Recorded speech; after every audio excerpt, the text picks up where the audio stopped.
Storm Bert announced its arrival with winds that battered Lyme Regis.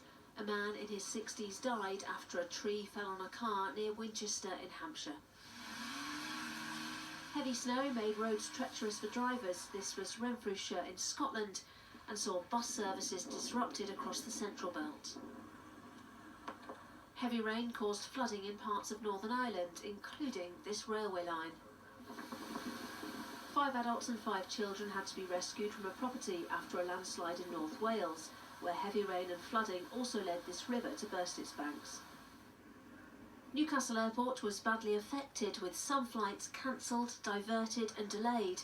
These pictures were taken from inside the airport, and it has been a day to stay in if you could.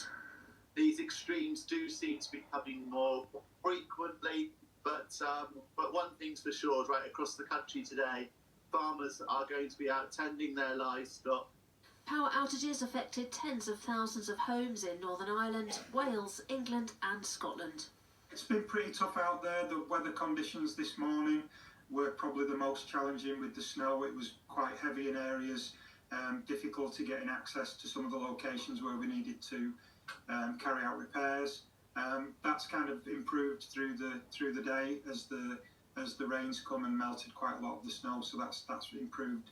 The snow which fell across the north of England this morning was inches deep and is now rapidly melting, so the concern now turns to flooding, with several Environment Agency flood warnings already in place. In addition, there are yellow warnings from the Met Office for snow, rain and wind affecting large swathes of the country.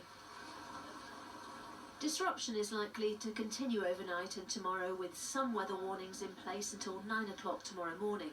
Storm Bert has been described as a multi-hazard event, and the advice in the worst affected areas is to check before travelling. But if you're heading out, make sure you're at least dressed for it. Olivia Richwald, BBC News.